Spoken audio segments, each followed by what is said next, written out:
మల్లన్న సాగర్కి ఏమైనా గాలి వస్తున్నాయా? ఎల్లంపల్లి నుంచి మల్లన్న సాగర్కు గాలి వస్తున్నాయా?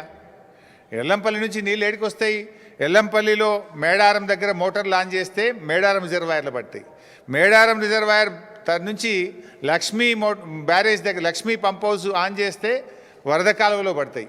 అక్కడ నుంచి మిడ్ మానేర్లో మోటార్ లాంచ్ చేస్తే మన అనంతగిరి రిజర్వాయర్కి వస్తాయి. అనంతగిరి రిజర్వాయర్లో మోటార్ లాంచ్ చేస్తే ఇవన్నీ కాళేశ్వరం మోటార్లు, కాళేశ్వరం రిజర్వాయర్లు. అనంతగిరి దగ్గర కాళేశ్వరం మోటార్ లాంచ్ చేస్తే రంగనాయక్ సాగర్ రిజర్వాయర్కి వస్తాయి.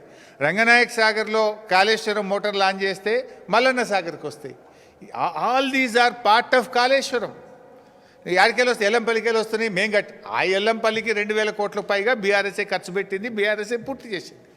ఆ ఎల్లంపల్లి నుంచి మిడ్ మానేర్ దాకా కూడా టన్నెళ్ళు కానీ, గ్రావిటీ కెనాళ్ళు కానీ, రిజర్వాయర్లు కానీ, సబ్స్టేషన్లు కానీ, పంప్ హౌజులు కానీ అన్నీ నిర్మించింది బీఆర్ఎస్ఏ. కాళేశ్వరంలో భాగంగానే నిర్మించాము. ఆ కాళేశ్వరం సిస్టమ్ ద్వారానే మల్లన్న సాగర్ వరకు నీళ్ళు వచ్చినాయి. అంతెందుకు, కేసీఆర్ గారు ముందు చూపుతో హైదరాబాద్ మంచినీళ్ళ కోసం మల్లన్న సాగర్ దగ్గర ఒక స్లూయిస్ కూడా పెట్టిండి. ఆ రోజే మల్లన్న సాగర్ కట్టలో అంతర్భాగంగా ఒక స్లూయిస్ నిర్మాణం కూడా చేసి పెట్టినాం. ఆ రోజే నువ్వు కొత్తగా కట్టందవి స్లూయిస్ పెట్టేది కూడా లేదు. ఆ రోజే కేసీఆర్ గారు ముందు చూపుతో పెట్టిండు. కేసీఆర్ గారు ఆలోచన ఏముండే? 10 టీఎంసీలు ఎల్లంపల్లి నుంచి ఇప్పుడు నడుస్తున్న సిస్టమ్, 10 టీఎంసీలు కొండపోచమ్మ సాగర్ నుంచి, 10 టీఎంసీలు మల్లన్న సాగర్ నుంచి అని చెప్పి స్లూయిస్ కూడా ఆ రోజే కేసీఆర్ గారు నిర్మించిండు మల్లన్న సాగర్కు. దాని నుంచి నీళ్లు తెచ్చుకుంటా ఇది నేను తెస్తున్నా ఎల్లంపల్లి శ్రీపాద సాగర్ అంటాడు. అరే కొద్దిగానన్నా జ్ఞానం ఉండాలి. ఎవడన్నా ఎదుటోడు ఏమనుకుంటాడు అనేది ఉండాలన్నా వద్దా? ఇలా నువ్వు గండిపేట దగ్గర కొబ్బరికాయ కొట్టినావంటే ఆ గండిపేటకు హిమాయత్ సాగర్కి వచ్చే నీళ్లు అవి కాళేశ్వరం ప్రాజెక్టు నీళ్లు, కాళేశ్వరం మోటార్ల ద్వారా వచ్చే నీళ్లు, అంతే తప్ప అవి ఇంకేమో కావు. కాళేశ్వరం అంటే ఏందో ఇంతకుముందు 10 సార్లు చెప్పిన నేను.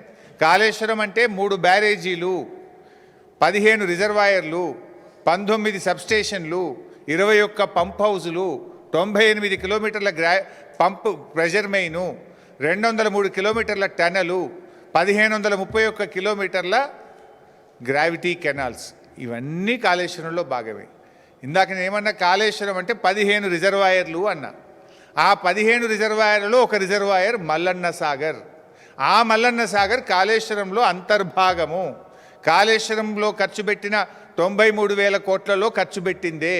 నువ్వేమంటావు? కాళేశ్వరం కూలిపోయింది, 1,00,000 కోట్లు గంగలు కలిసినట్టు. ఖర్చు పెట్టింది 93, 1,00,000 కలిసినాయి అంటూ. మరి 1,00,000 గంగలు కలిస్తే మరి మల్లన్న సాగర్ ఎక్కడిది? ఆ మల్లన్న సాగర్కి వెళ్ళి హైదరాబాద్కు నీళ్ళు ఎక్కడిది? ఎంతకాలం బుకాయిస్తావు? ఇంకెంతకాలం గోబల్స్ ప్రచారం చేస్తావు?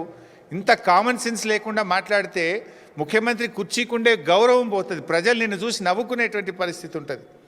మేమేమో కాళేశ్వరం నీళ్ళు ఎత్తిపోస్తుంటే అవి కూడా మా నీళ్ళే అంటాడు. ఆ నీళ్ళు ఎక్కడి?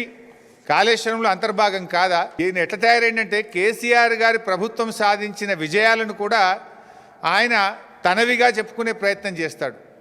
ఇప్పుడు కేసీఆర్ గారు ఉద్యోగ నియామకాలకు సంబంధించి నోటిఫికేషన్లు ఇచ్చిండ్రు, పరీక్ష పెట్టిండ్రు, ఫలితాలు ఇచ్చిండ్రు, ఫిజికల్ టెస్ట్ కూడా పూర్తయిపోయింది, రిజల్ట్స్ డిక్లేర్ అయినాయి.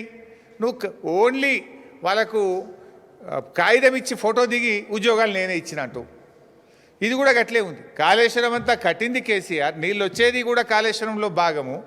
కాదు ఇది ఎల్లంపల్లి నీళ్ళు అంటాడు. ఇప్పుడు వెనకట ఆ సీతారామ కూడా పోయింది ఖమ్మం జిల్లాలో. ఖమ్మం జిల్లా సీతారామ ప్రాజెక్టులో 3 పంప్ హౌజులు కట్టింది బీఆర్ఎస్ ప్రభుత్వం. టనల్స్ పూర్తి చేసింది, సబ్స్టేషన్లు పూర్తి చేసింది, కెనాల్స్ పూర్తి చేసింది. కాంగ్రెస్ ప్రభుత్వం రాగానే పోయినరు, బటన్ ఒత్తిండ్రు, లేలే సీతారామ మేమే కట్టాము అంటాడు. అన్నీ కూడా ఇదే రకమైనటువంటి ఒక గోబల్స్ ప్రచారం. స్వయంగా మీ మంత్రులే రంగనాయక సాగర్కు, మల్లన్న సాగర్కు, కొండపోచమ్మ సాగర్ దగ్గర పోయి గేట్లు ఎత్తి నెత్తి మీద నీళ్లు చల్లుకొని 1,00,000 ఎకరాలకు నీళ్ళు ఇస్తున్నామని చెప్తారు. ఏంది రంగనాయక సాగర్ ఎక్కడిది? మల్లన్న సాగర్ ఎక్కడిది? కట్టింది బీఆర్ఎస్ కాదా? కాళేశ్వరంలో అంతర్భాగం కాదా? మంత్రులు పోయి గేట్లు ఎత్తి నెత్తి మీద నీళ్లు చల్లుకుంటే అవి కాళేశ్వరం నీళ్ళు కాకుండా పోతాయా? ప్రజలు అంత అమాయకులు అనుకుంటున్నారా మీరు?